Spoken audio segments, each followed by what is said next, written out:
ដើរកិច្ចបងអទុំនង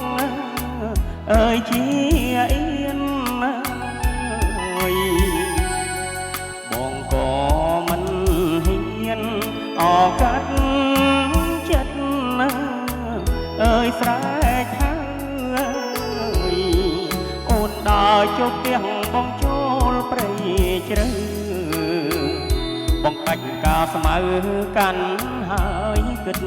ថាជើណាកៅណានាងណាកំពុងតាំងពីអស់នេះរីអើយល្អអាចការបនទីដែរអើយអប់ក្លិនអើយចំបាបងយកបេះដូងទុកចងកាស្លាសំពះមេបាសូមជួ